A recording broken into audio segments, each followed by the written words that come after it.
Felicito a la iglesia la forma que adoró en esta mañana. De verdad que el gozo del Señor está entre nosotros. Así que les invito a ir a la carta del apóstol Pablo a los romanos, la cual estamos estudiando los miércoles. Le invito que no se la pierda, venga a estar con nosotros. Y el miércoles estudiábamos el capítulo 8. El hermano Raymond Luis estuvo a cargo de los últimos 2 estudios, muy buenos estudios. Sí.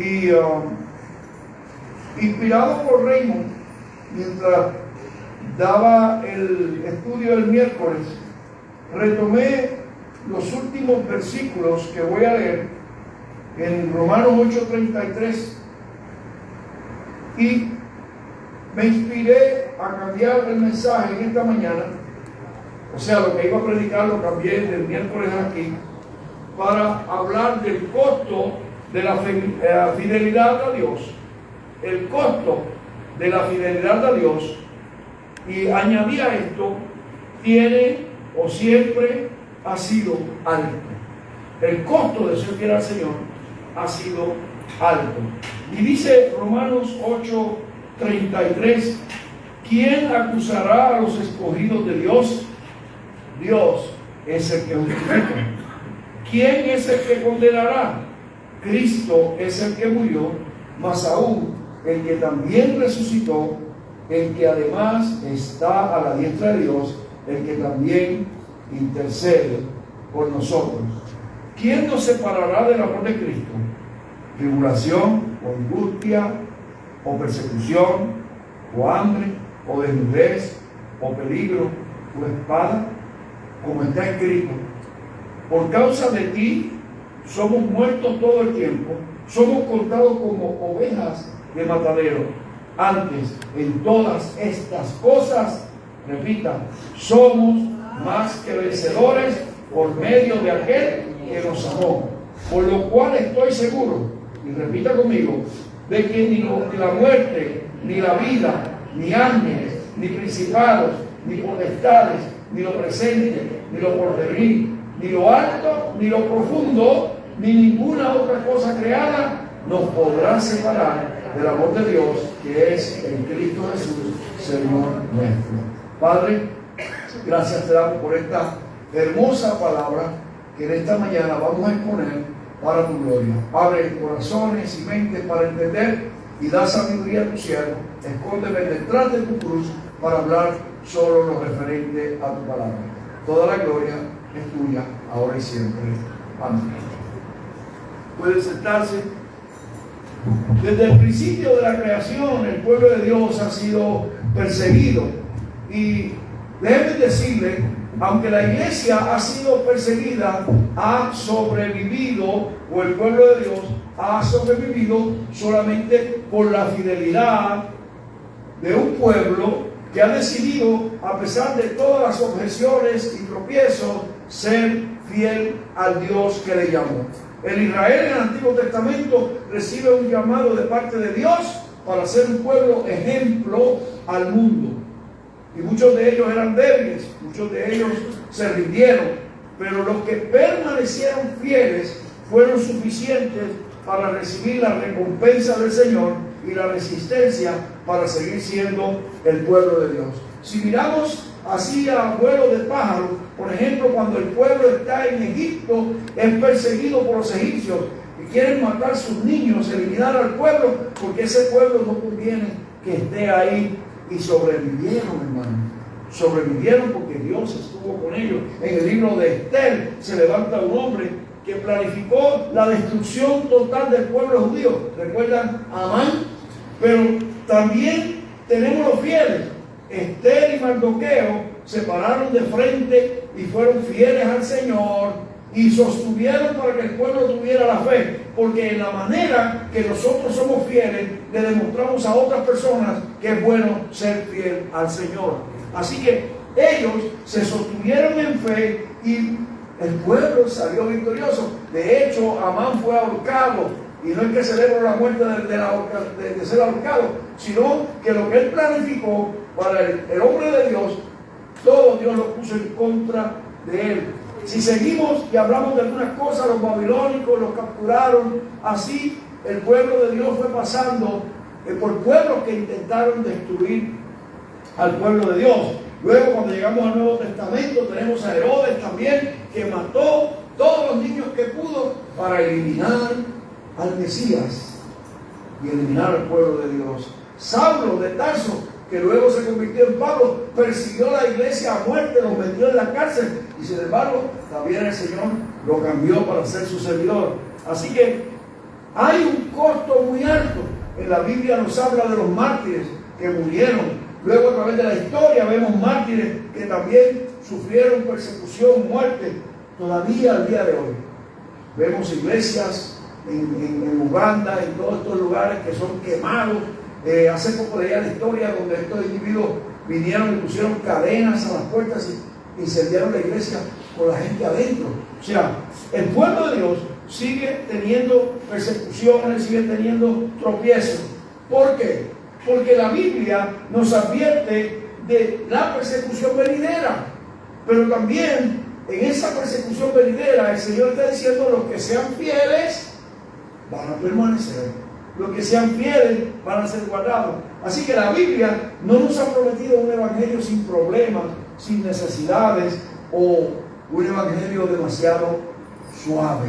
La Biblia dice que en el mundo tendríamos aflicción, pero que confiáramos, porque en medio de esa aflicción el que está con nosotros es más fuerte y poderoso que el que está con el mundo. Así que el apóstol Pablo, hablando a los romanos en la carta, trae un tema, y el tema que él trae es la forma en que los cristianos tienen diferentes tipos de sufrimiento, e incluyendo también la duda de la salvación. Déjenme decirle que cuando hablamos de enfermedades, la enfermedad peor que existe es el pecado.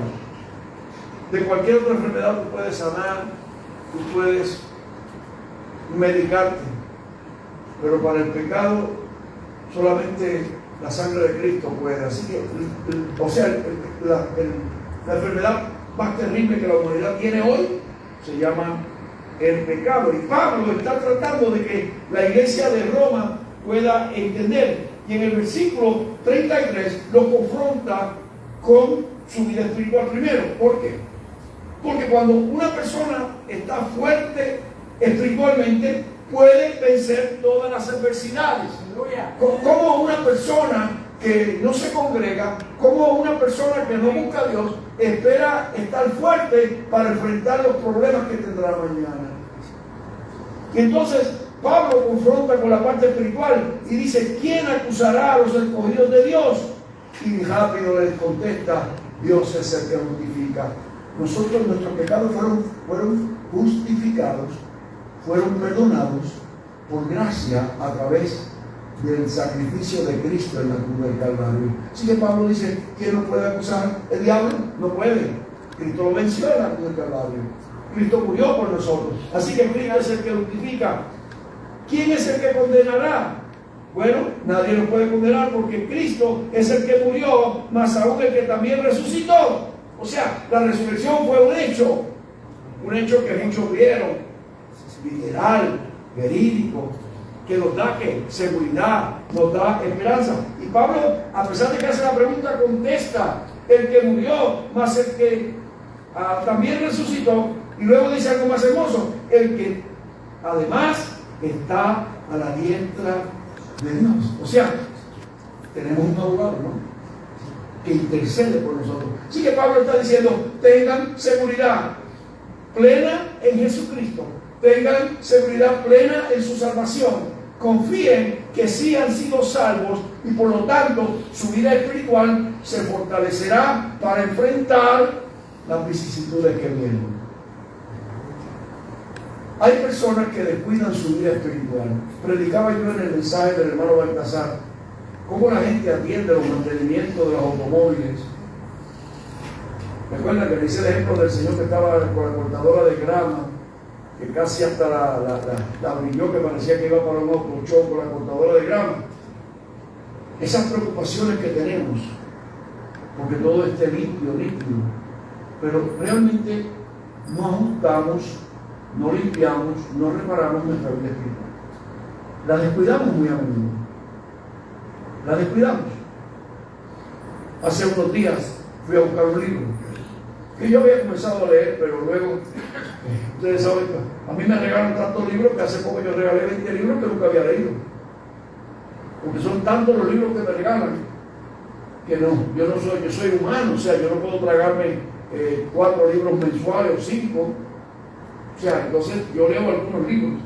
Y cuando los fui a buscar porque pensé que había alguien que sí podía regalárselo, noté que estaban llenos de polvo y se pusieron amarillos. Y yo dije, yo no puedo regalarle a una persona un libro que está amarillo. Oye, estaban feos de verdad, nuevos, pero yo los descuidé sobre una tablilla. Cuando descuidamos nuestra vida espiritual, no nos damos cuenta, la vemos, ahí está. Los libros ahí estaban. Sí, están los libros ahí. Algún día los voy a leer. Nunca los toqué, se fueron ensuciando, deteriorando y estaban feos. Cuando el amigo me preguntó, yo le dije, es que no me atrevo a darte los libros porque están feos. Digo, pues tráeme unos feos porque yo lo que voy a leer es lo que está dentro de la página amarilla. Así que me salvó de que tuviera que comprar los 4 libros. Oye, y luego me dijo, oye, tremendo, porque ahora aparecen libros de colección. Ok, ¿qué yo quiero llevarlos en esta mañana? Hermano, vamos a preocuparnos por nuestra vida espiritual primero. Cuando nosotros nos preocupamos por la vida espiritual primero, todas las demás cosas van a llegar por añadidura. El problema es que nosotros queremos la añadidura primero y luego, es como el que dice, te serviré, sí, andaré detrás, en pos de ti, sí. No, es que ese no es el lenguaje que tenemos que tener. Estamos hablando en el lenguaje equivocado espiritualmente. Estaríamos en una dimensión fuera de lo que es la dimensión espiritual de Cristo. Así que Pablo le está diciendo, ustedes son salvos, mantengan su salvación, cuiden su salvación, sean fieles porque el Señor está intercediendo por ustedes. Por eso es que él dice en este pasaje, si Dios es con nosotros, es con nosotros. Se ha vuelto un eslogan, Filipenses 4:13. Y tú oyes a la gente, a veces me enfado en las redes sociales al ver un vulgar que habla vulgar diciendo, no, pues el Cristo no me fortalece. Es simplemente un eslogan, no es una realidad en la vida de esa persona. Porque eso un día voy a predicarlo bien, no lo voy a tocar hoy. Pero cuando tú dices todo, tú estás hablando de una palabra demasiado grande para cualquier ser humano. Todo lo puedo, todo, ¿en serio? ¿En serio? Entonces Pablo ahora dice, si nosotros estamos firmes, fieles en el Señor, si nuestra vida espiritual está en sintonía con el Señor, ajustada con el Señor, bien, entonces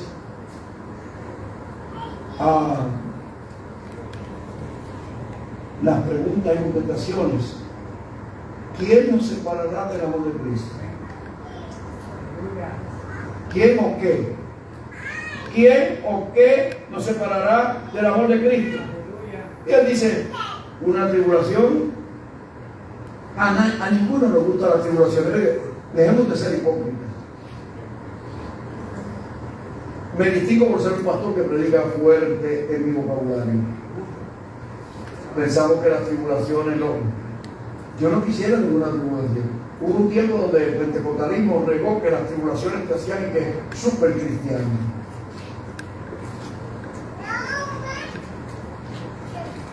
Pero ¿saben una cosa? Lo que tenemos que entender es que cuando estamos firmes y fieles al Señor y nuestra vida está sintonizada con el Señor, sí van a haber las tribulaciones, pero saldremos victoriosos.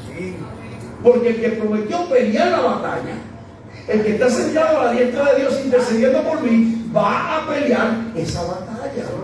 Entonces yo no quiero tribulaciones, pero si vienen tribulaciones, yo tengo en qué sostenerme. Yo oigo muchos cristianos alabándose. Prácticamente quieren ser Job. Prácticamente quieren ser Job. Desearía que le salieran las llagas. Nadie quiere eso.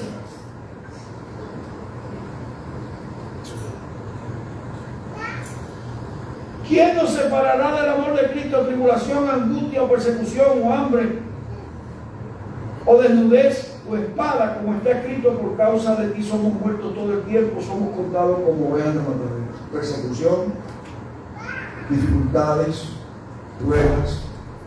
A la iglesia se le avecinaba un tiempo de juicio, de sufrimiento, de persecución. Y la función del pastor, en este caso Pablo como pastor de la iglesia, y les he dicho que Pablo nunca había visitado a Roma. Pablo deseaba ir a Roma. Pablo había planificado ir a Roma. Cuando Pablo llegó a Roma fue porque lo iban a ejecutar. Pero Pablo tenía una preocupación. ¿Recuerdan en el estudio número 2 de Romanos? Es que la iglesia de Roma nunca había sido instruida por los apóstoles. Porque la iglesia de Roma nace de aquellos que fueron el día del Pentecostés. Recuerda que se hablaron 17 idiomas. Ellos llevaron el evangelio. La iglesia en Roma no fue fundada por Pedro, como muchos están diciendo. Fue fundada por cristianos. Y Pablo tenía esa preocupación de que ellos recibieran la sana doctrina. Así que le está diciendo: si ustedes son fieles, si han creído en el Señor, ustedes tienen quien los cuide. Ustedes tienen quien les sostenga. Ustedes tienen quien va a pelear la batalla por ustedes. Manténganse firmes. Nadie los va a poder separar del amor de Cristo. Y basado en esta pregunta y en esta contestación, es que mi mensaje va a tocar el tema 1 y 2. ¿Quién nos separará del amor de Cristo? ¿Quién nos separará del amor de Cristo? Ya les he dicho que el costo de ser fiel a Dios siempre tiene un precio ¿qué? Alto. Así que miremos lo que Jesús dijo. ¿Por qué? ¿Por qué vamos a mirar lo que Jesús dijo? Vayan a Mateo capítulo 10. Porque las palabras de Jesús son directas de lo que es el Evangelio de Cristo. Y cuando leemos lo que Jesús dijo, nos enteramos de que las cosas no son como muchos dicen, sino como Él dijo. ¿Ok? Leo Mateo 10, versículo 37. El que ama a padre o madre más que a mí, no es digno de mí. El que ama a hijo o hija más que a mí, no es digno de mí. El que no toma su cruz y sigue en pos de mí, no es digno de mí. Les pregunto, ¿es costoso seguir al Señor? Miren si es costoso que Jesús está diciendo: para tú ser digno de mí, tienes que amarme a mí primero. Tienes que seguir mi evangelio. Tu padre y tu madre no pueden ser más importantes que yo. Y eso en nuestra puertorriqueñidad nos duele, porque nosotros creemos que papi y mami es lo más grande. Claro, honramos a nuestros padres, pero Dios tiene que ir por encima de todo. ¿Tú quieres que tu matrimonio vaya bien? Pon a Cristo por encima de tu matrimonio. ¿Tú quieres que te salgan buenos hijos? Pon a Cristo por encima de tus hijos. Cuando Cristo toma el primer lugar, nosotros estamos dando lugar al que ha fundado y ha hecho todo. Así que es maravilloso. Fíjate cómo el Dios lo afirma. Bueno, no voy a decir que Dios habló, pero Él habló. ¿Ok? Así que Jesús en esta mañana a través de esta lectura nos está declarando algo fuerte de su palabra. Está poniendo en balanza lo que es el amor a Dios.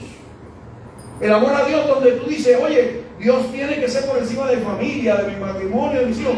Porque, ¿sabe por qué yo tengo familia? ¿Sabe por qué yo tengo hijos? Porque Dios me los concedió. Amén. Amén. Entonces yo honro a Dios primero, pongo a Dios en primer lugar. Suena duro, porque padre y madre tienen un mandamiento que hay que honrarlos y es con promesa. Así que él no está diciendo rechaza a papá y a mamá. No, tus hijos no sirven. No, lo que está diciendo, si yo estoy por encima, tendrás bendición en tu casa.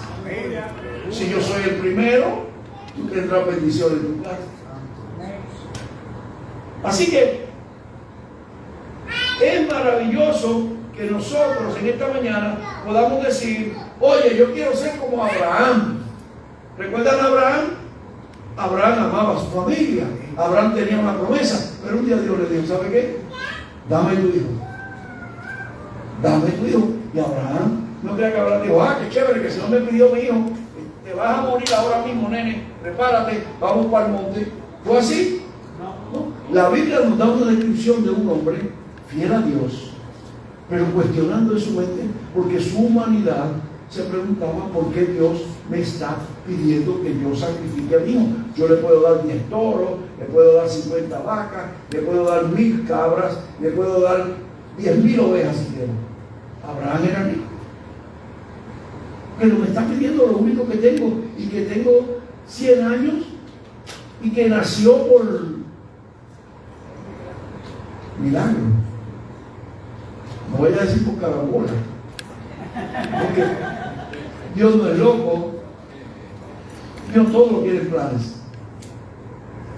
Nació por promesa, pero ahora Dios lo está pidiendo. Pero ¿sabe qué? Cuando le somos fieles a Dios, podemos decirle a la familia, no, para un momento, hoy es día de culto, hoy no vamos a hacer eso. ¿Sabe? Te estoy poniendo ejemplos clásicos que deben ser en nuestras casas, donde ponemos a Dios primero que nuestros hijos, donde ponemos a Dios por encima de los padres. Así que nada puede ir sobre Dios. Así que el costo puede ser que un día tu familia se hastía de verte porque tú le quieres servir a Dios todo el tiempo y tú estás metido en la iglesia y tú estás allá y tú estás acá y ellos te quieren acaparar. Recuerden que toda bendición procede de lo alto. Así que Jesús sigue diciendo en ese pasaje, el costo de seguirme es que los de tu casa se convierten en enemigos a veces. ¿Quiere ver? Antes de esa lectura, lea el 36. Dice, los enemigos del hombre serán ¿qué? ¿Lo leyeron ahí? Mateo 10:36. Los enemigos serán los ¿qué? A veces tú por complacer tu familia te tiras por el rico. A veces tú por complacer la familia dejas al Señor. ¿Y qué obtienes? La aprobación de tu familia. Eso se queda ahí ahorita. Pero no la aprobación de Dios. Iglesia, ¿estamos entendiendo? Tenemos que ser fieles a Dios. O sea, si Dios dice que no hagamos, que no vayamos, que no, pues obedezcamos a Dios y no a la familia, no a padre, madre, ni hijo, ni nada, no. Por eso que la importancia que la Biblia da una enseñanza que el padre de familia tiene que guiar a la familia siempre a los pies del Señor.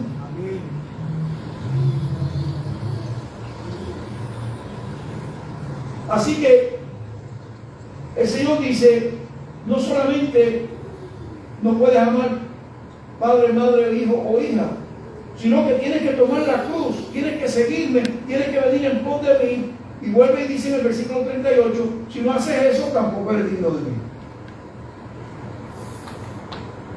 El Evangelio se está refiriendo. Tenemos que ser fieles al Evangelio, fieles a la palabra de Dios, fieles a la enseñanza tan hermosa que nos trae el Evangelio, para que podamos vivir vidas que agradan al Señor. El Evangelio no trae para agradar al mundo, o a nuestra familia, o a nuestros amigos, es para agradar a Dios. Se supone que cuando el Evangelio vive y mora en nosotros, somos ejemplo y somos testimonio. ¿Acaso la Biblia no dice que somos luz en la tierra? ¿Cuántos están de acuerdo que somos luz? Pero dice que somos sal también. Y dice que esa sal tiene que salar al mundo. Se refiere al Evangelio. Y luego ese pasaje que está en Mateo 5 dice, para que los hombres vean vuestro testimonio y glorifiquen a Dios. Entonces el Evangelio, cuando el Evangelio entra en nosotros, cuando el Evangelio brilla, nosotros nos convertimos en una luz radiante que ilumina lo que es Cristo en nuestra vida. El Evangelio se convierte en que sazonamos. Por eso cuando decimos un Dios te bendiga, al rato nos dicen, oye, tú puedes orar por mí por este problema.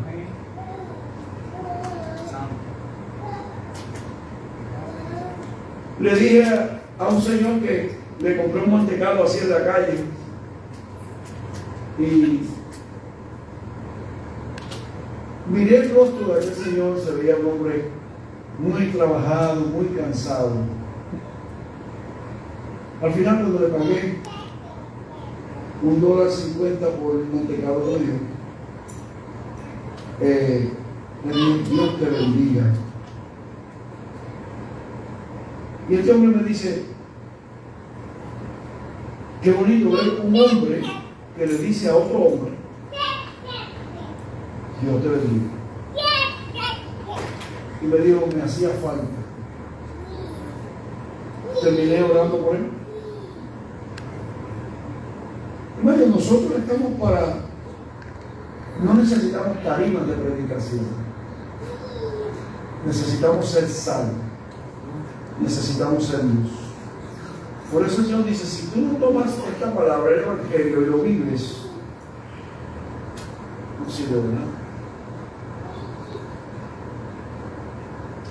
Vamos al segundo punto.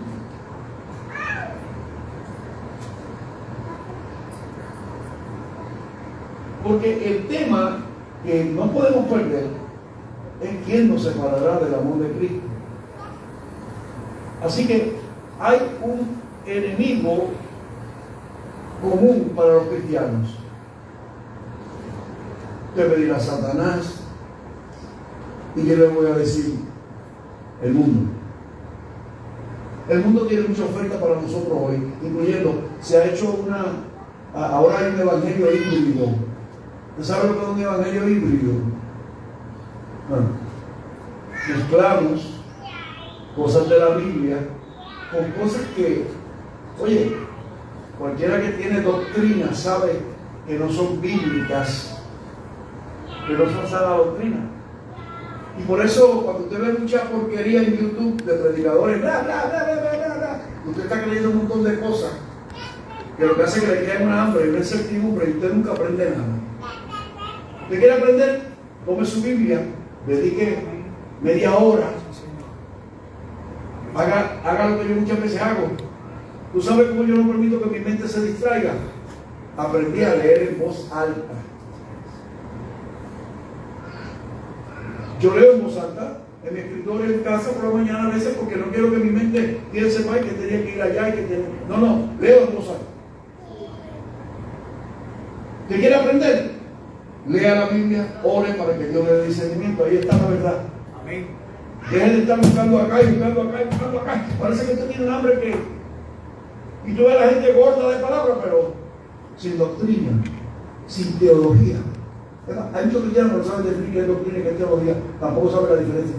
Miren cómo andamos. Así que el mundo ha creado entretenimientos para apartarnos del Señor. Escucho a veces gente decir cosas como que yo digo, pero ese evangelio es bien liviano, bien fácil de seguir. No, el Señor nos ha retado a un evangelio que es difícil, es duro. Bueno, te acaba de decir que no puedes amar padre o madre, hijo o hija más que a él. Mira si eso es fuerte. Esto no es un bizcochito.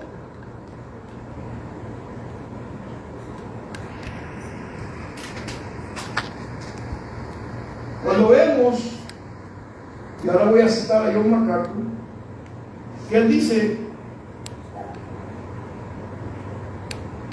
¿Qué nos puede separar del amor de Cristo? Dice, sencillamente cuando vemos a un cristiano o uno llamado cristiano que le da la espalda a todos los asuntos de Dios, primero que a los del mundo.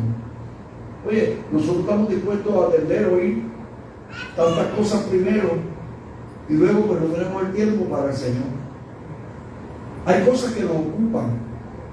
Y cuando llega la hora del culto, ay, qué tarde se me hizo. ¿Sabes por qué se te hizo tarde? Porque tú no tenías prioridad del culto. No había prioridad del culto. Escucha ahí. De misterio. Eso es bueno, porque eso es que tenemos ahí y él se le pone. Eso es de Boris Carlos, de los años 60. ¿Recuerdas el nuevo paso? Boris Carlos. Apaga, no sé que el diablo lo está usando. Sí, porque cuando la gente está interesada en el mensaje, el diablo dice, no, vamos. Bueno, ¿verdad que una vez nos salió por ahí un reggaetón? Por la bocina o algo, no sé.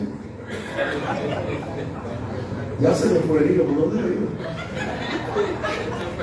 A esta edad mía ya, la placa tiene que tener una pastilla de cerebro. Así que, John MacArthur dice, cuando vemos que un cristiano aliviana, deja para último, en otras palabras, las cosas del Señor, no se da cuenta que le está dando la espalda a Dios. Y yo decía que ¿por qué no vienes al culto? Bueno, porque ocupaste todo el día, toda la semana, y Dios te está pidiendo, oye, el miércoles tengo hora y media de estudio bíblico. Ay, que no puedo, pastor, yo estoy tan ocupado. Estoy tan ocupada. Pues, cuando Dios no es la prioridad. Oye, cuando tú vas de vacaciones, tu mente se vuelve toda de planificación. Ay, tengo que sacar el pasaje. Ahí empiezas a pensar cuáles son los asientos que quieres, la hora que quieres llegar, la hora que quieres salir, el hotel, pero que sea así, y tu mente se ocupa ahí, ¿verdad? Eso se llama planificar. Y cuando terminan las vacaciones te dicen, no, nosotros planificamos eso, de hecho nos salió todo. ¿Cómo nos salió? Espectacular. ¿Y por qué no planificamos eso mismo para las cosas espirituales? No digo un amén. ¿Por qué no planificamos las cosas del Señor espectacularmente? Y decimos, el domingo vamos para la iglesia. Por lo tanto, en la iglesia se comienza la escuela bíblica a las 9:30. Si yo quiero estar a las 9:30, bueno, como este chiquito, eso empieza a caminar por ahí en calzoncillo y el otro empieza por allá. Ustedes saben lo que tiene el niño. Recuerdo a Yoito que se sentaba en calzoncillo y empezaba a comerse la barriga así. Me dijo la última vez, papi, yo creo que yo tengo dolor aquí, pero es porque tú me hacías, cuando tú me habías dicho, ¿tú quieres apretar aquí? Yo lo apretaba así. Porque le decían, tu ropa está allí, vístete. Y decía que yo no sé vestirme. Pero cuando llegaba de la escuela sí sabía quitarse la ropa y ponérsela de jugar. Esa sí sabía. Cuando nosotros planificamos y decimos, hoy es miércoles, por lo tanto hay que comer más temprano, hay que preparar la comida más temprano, porque yo quiero estar en la casa de Dios. Cuidémonos del mundo, hermano. El mundo nos va a traer mucha ocupación. ¿Qué nos podrá separar del amor de Cristo? Bueno, el tiempo, la disposición, el deseo, el no puedo, el lo dejo para otro día. Y John MacArthur, leía yo, dice, cuando uno que se llama cristiano comienza a vivir el pecado, se acostumbra, lo practica, comienza a ser persistente. Y John MacArthur dice, ¿sabe qué? Hay una preocupación por ese tipo de cristiano. Porque primero te dice, los que desprecian el tiempo que le toca a Dios. Número dos, los que se ocupan en el pecado. Y él dice, esos son preocupantes, porque simplemente no están perdiendo la salvación, porque se apartan, es que nunca fueron salvos. Recuerda que en Mateo 7 el Señor le dijo a un grupito que le dijo, ¿cómo le dijo? ¿Cómo ustedes saben que le dijo? A ver. Ay, Dios mío, no me diga eso. Mateo capítulo 7, versículos 21, 22, 23, 24.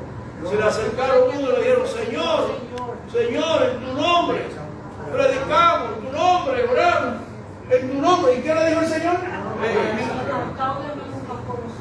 Yo le voy a decir un Cristo puertorriqueño, le diría: a mí no me importa si tú estabas en la iglesia bautista, a mí no me importa si tú tocabas, si tú cantabas, si tú predicabas, yo no te conozco. Vete de aquí. Eso es un Cristo puertorriqueño. Apartados de mí. En otras palabras, y MacArthur dice, es bien preocupante, porque estaba en la iglesia, pero no era santo. Nunca fue salvo. Era un amigo del Evangelio. Hermanos, tengamos cuenta que nosotros, en vez de ser verdaderos creyentes, el mundo nos ha llenado tanto que como hemos dejado al Señor para último, lo consideramos último, simplemente somos amigos del Evangelio. Nos gusta la iglesia, se canta, nos gusta la iglesia, hay gente buena, hay gente chévere, pero no estamos dispuestos a dar, no estamos dispuestos a prohibirnos, no estamos dispuestos a decir: no, eso yo no lo puedo hacer, no, esa práctica yo no.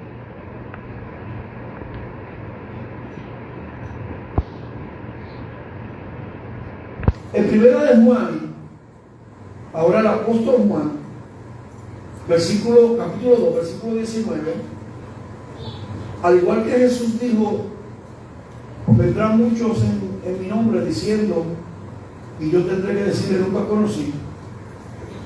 Primera de Juan 2:19, Juan lo dice de esta manera, creo que lo podemos entender: salieron de nosotros, pero no eran de nosotros, porque si hubieran sido de nosotros, habrían permanecido con nosotros, pero salieron para que se manifestase que no todos son de nosotros. ¡Wow! Quizás usted había leído ese versículo, por la última parte no lo había leído bien. Juan dice: ellos estaban aquí, se perdieron, se fueron, creíamos que eran de nosotros, pero no eran de nosotros, por eso salieron. Pero salieron para que se manifieste que nunca fueron de nosotros. Hermano, si ¿quién nos podrá separar del amor de Cristo?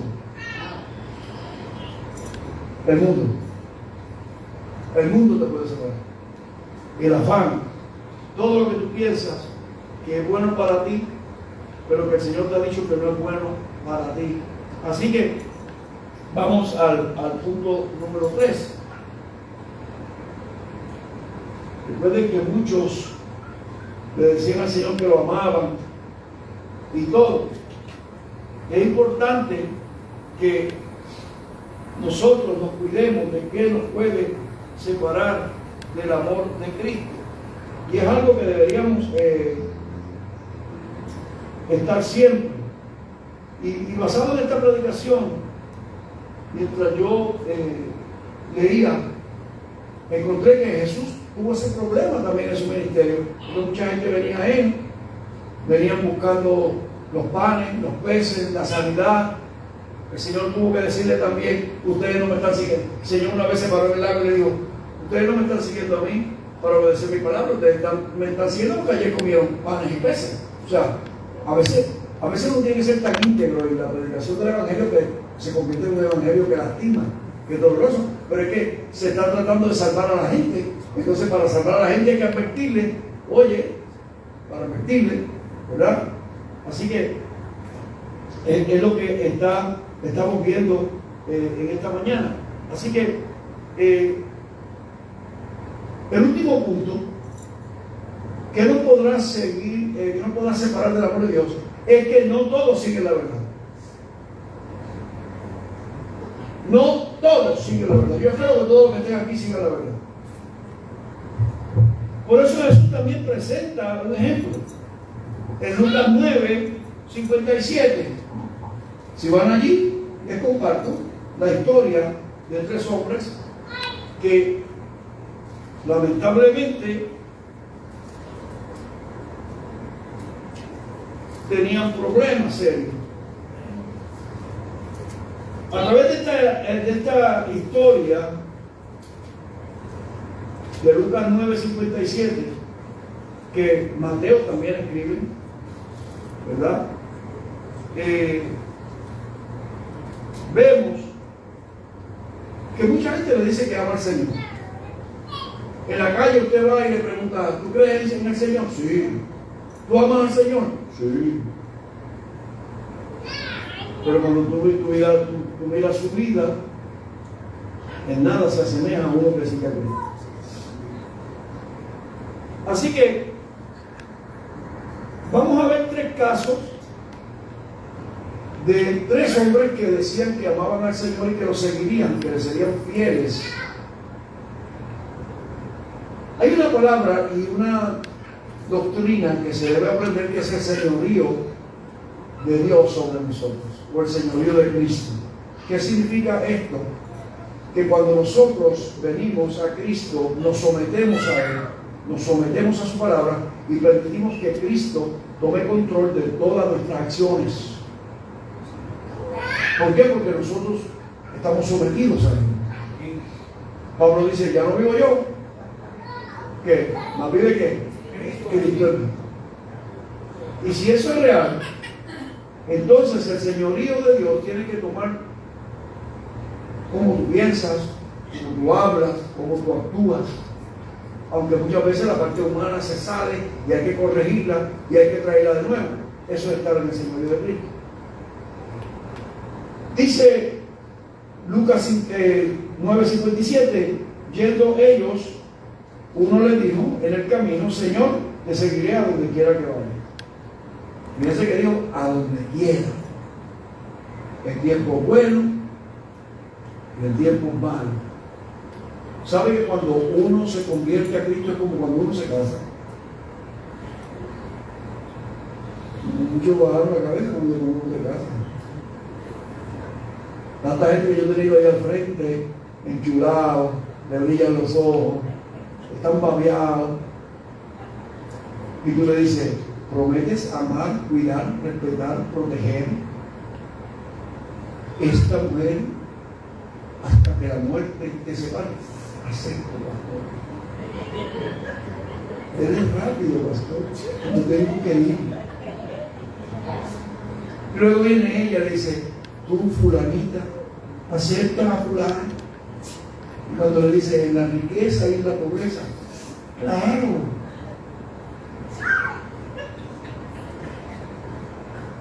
¿Ustedes han visto la hipocresía que a veces a los 3 años vemos que ese juramento se quedó ingrediente? ¿Cuántos de ustedes recuerdan su salvación? El momento en que se salvaron. Piensen, ya le pasó eso. Alguien le dijo, alguien le preguntó, ¿quiere usted tener vida eterna? ¿Quiere usted ir al cielo? ¿Quiere usted ser perdonado? Reciba a Cristo como Salvador. Estoy diciendo palabras genéricas, ¿no? No le dijeron, porque hay evangelios tontos también ahora que dicen, venga a Cristo y no tendrá ninguna enfermedad, venga a Cristo y será rico, venga a Cristo y todo le irá bien. Y se llena el público, porque hay gente buscando panes y peces todavía en la iglesia. Pero usted no. Usted vino porque le interesaba la salvación. ¿Verdad que sí? Cuando dicen la vida eterna. Bueno, si vienen los panes y los peces, decimos amén también. Hermano, porque van a venir por añadidura, ¿no? Pongamos nuestra mirada donde el reino de Dios es justicia y todo lo demás que. Pero primero viene la parte espiritual. Pero usted dice donde quiera. Yo quiero que ustedes entiendan algo. El problema de este hombre que está hablando aquí, te seguiré a donde quiera que vayas. Si usted fuera a Mateo capítulo 8, versículo 19, Mateo que es testigo, Mateo que es apóstol, Mateo que estaba allí, ¿sabe que dice que ese era un escriba? Vayan, búsquenlo, estudien la Biblia, sean como los de Berea. ¿Recuerdan los bereanos? Porque decimos que un hombre vino y le dijo te seguiré, pero debe de saber que era escriba. Oye, déjame decirte que el escriba era nada más y nada menos que un maestro. No solamente era un copista que copiaba libros de la Biblia. Él traducía la ley, la Torá. Por eso andaba junto con los fariseos, porque los fariseos decían, no puedes hacer esto, no puedes hacer aquello. ¿Verdad, escriba? ¿Qué dice la ley? El escriba le citaba la ley. Por lo tanto, el hombre que estaba diciendo esto conocía la ley, había estudiado la ley, era un hombre docto, había leído en las promesas de las profecías que vendría un Mesías. Sabía que el plan de Dios era traer un Salvador, porque para eso él era un escriba. Por eso él viene y se siente emocionado en ese momento y le dice: te seguiré a donde quiera que vaya. Pero él es escriba, él necesita un lugar, él necesita un puesto, él necesita una posición. Tanto los escribas como los fariseos les encantaba ser que reconocidos. Y entonces el Señor le contesta a este hombre, y quiero que lo vean ahí: las zorras tienen guaridas y las aves de los cielos nidos, mas el Hijo del Hombre no tiene donde recostar su cabeza. O sea, el Señor le dijo: vienes a mí, amén, pero no te ofrezco nada. No te ofrezco nada.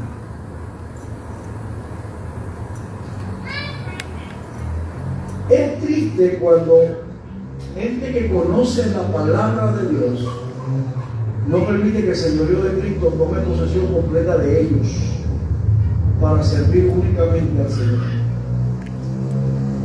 Así que el Señor dice: un hombre me dijo que me seguiría, pero ¿sabe que cuando le dije que yo no le iba a ofrecer más de lo que él quería, no me siguió? Como el joven rico: maestro, bueno, ¿qué haré para heredar el reino de los cielos? ¿Conoce los mandamientos? Oh, yo soy muy religioso. Pues vende lo que tiene, dale a los pobres. Limpia tu corazón. Le digo yo. Se fue muy triste. El segundo, y le dijo otro: sígueme. Y él dijo: Señor, déjame primero que vaya y entierre a mi padre. Jesús le dijo: deja que los muertos entierren a los muertos y ve tú y anuncia que el reino de Dios. Así que el primero era un escriba, tenía conocimiento, pero sencillamente, siendo un teólogo, no pudo. ¿Verdad que yo dije que seguir a Cristo tiene un costo? Él no podía pagar ese costo. No le ofrecieron un puesto allí de ayudante ni de nada. Sencillamente él sabía. Así que ahora el segundo quiere seguirlo, pero tenía asuntos importantes que resolver antes. ¿Saben que muchas veces interpretamos que el papá de este hombre había muerto? Si el papá de este hombre hubiera estado muerto, Jesús lo hubiera limpiado y enterrado. En la tradición judía dice otra cosa. Es que el padre era anciano y estaba ya en años de morir. Y este hombre tenía que resolver el problema de herencia. Por lo tanto, tomaría unos meses antes de seguir al Señor y no podía darse el lujo de irse aún. Así que Jesús sabía que este hombre no tenía un compromiso. No tenía un compromiso de seguir al Señor y recibir tal bendición. Así que él quería más bien posponer su compromiso con Dios. Hermano, cuando nosotros venimos al Señor, no podemos decirle al Señor tantas excusas que le damos. Si yo fuera a hablar esto, ponemos tantas excusas. Es que yo quisiera ir al culto, pero yo quisiera ir a evangelizar, pero bueno, póngale usted el pero se ha dado cuenta que la gente que no viene a los cultos, la gente que no hace trabajo en la iglesia, que no evangeliza, siempre tiene la palabra pero. Yo quisiera, pero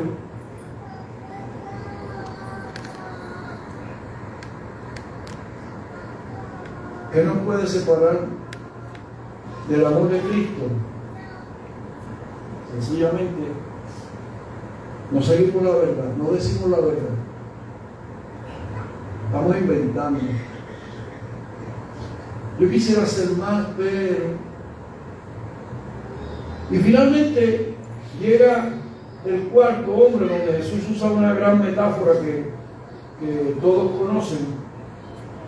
Entonces también le dijo a otro: te seguiré, Señor, pero primero deja que me despida primero de lo que está en casa. ¡Wow! ¿Qué prioridad le dio al Evangelio?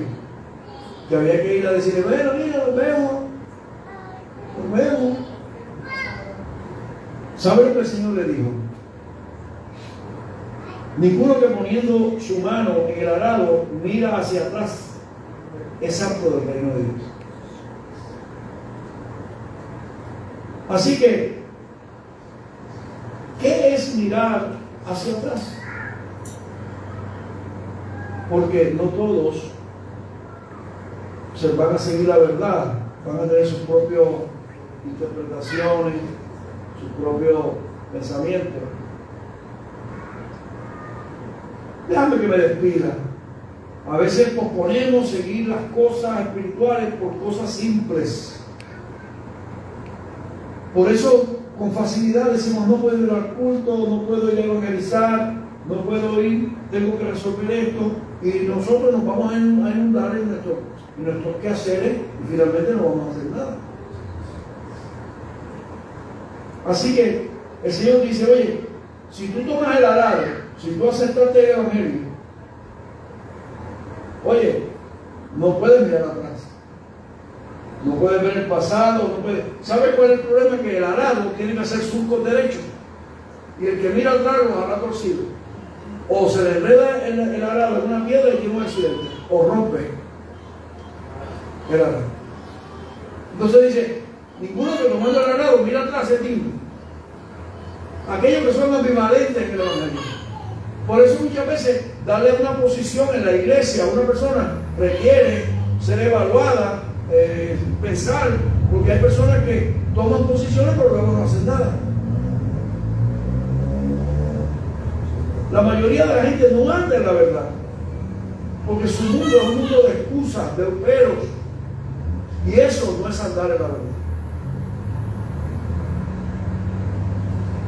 Concluyo en esta mañana, y creo que la conclusión me fue bastante difícil, y es que Pablo está preguntando en Romanos 8: ¿quién podrá separarnos del amor de Cristo?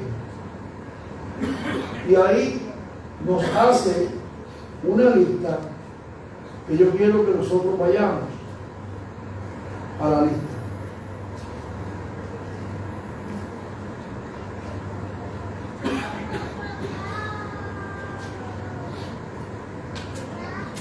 Pablo ha traído que ser fiel a Dios traerá buenos resultados. ¿Por qué? Porque tenemos uno que intercede por nosotros, uno que nos ha asegurado la salvación. Así que, ¿quién nos puede separar del amor de Cristo? Nada, ni nadie. Pero si permitimos que el mundo, el pecado, la dejadez tome lugar, terminaremos siendo infieles. Y estamos hablando del tema de la fidelidad a Dios. Así que el apóstol Pablo está diciendo que únicamente los verdaderos cristianos van a ser los vencedores, los que van a tener victoria. Y por eso termina cuando dice: antes en todas estas cosas somos más que vencedores por medio de aquel que nos amó. O sea, no importa que haya persecución, no importa que haya problemas, no importa que venga enfermedad, no importa que venga tiempo de escasez, ¿sabe qué? Seguimos fieles al Señor. No nos separamos por esto o por aquello. Hay gente que se separa porque no lo saludaron. ¿Tan importante eres? ¿Tan importante eres que si no te saludan te van de la iglesia? ¿Se da cuenta que son simplemente excusas? Antes, en todas estas cosas somos más que vencedores por medio de aquel que nos amó. Por lo tanto, estoy seguro, y ahora Pablo habla de una seguridad que yo quiero que todos nosotros tengamos. Todos nosotros estamos seguros en Cristo. Todos los que hemos creído en Cristo estamos seguros. Por eso nuestra vida, nuestra familia, nuestros hijos están seguros en Cristo. Lo que tenemos, eso le pertenece al Señor. Por eso está seguro, porque Él lo cuida. Por lo cual estoy seguro, somos más que vencedores. Pero estoy seguro que ni la muerte, la persecución. Pablo decía, ya yo estoy para ser entregado, pero prosigo al blanco, a la meta. Ni la vida, ni ángeles, ni principados, ni potestades, ni lo presente, ni lo porvenir. Pablo está ampliando y diciendo, nada me puede separar. Yo estoy pegado, yo lo acepté, yo lo recibí, yo fui transformado, yo fui cambiado, yo soy ahora un hijo de Dios y nada me puede quitar eso. Sigo fiel, sigo fiel, sigo fiel.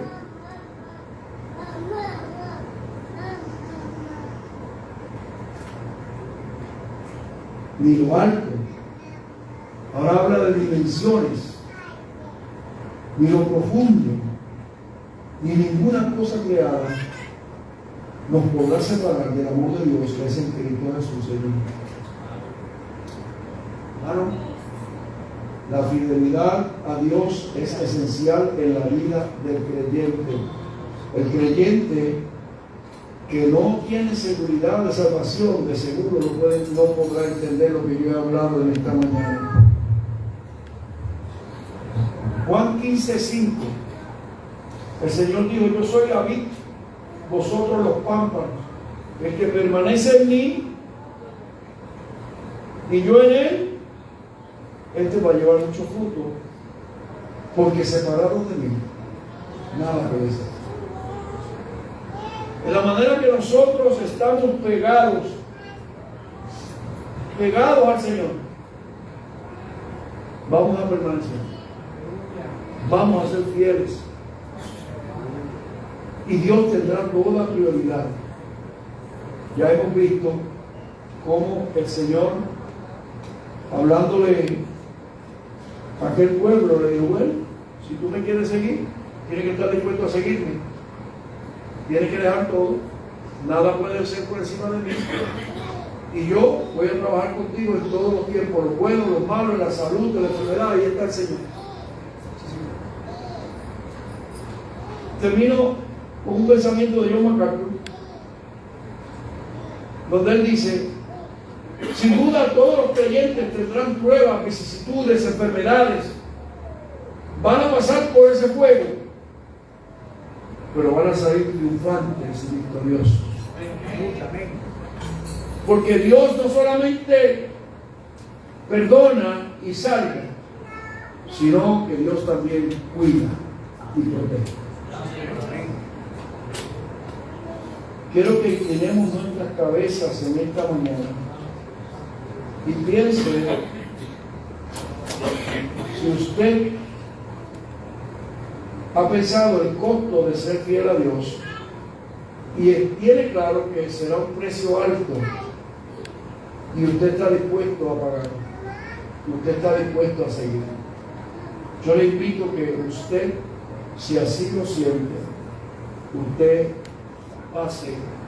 Yo quiero orar por usted. El Señor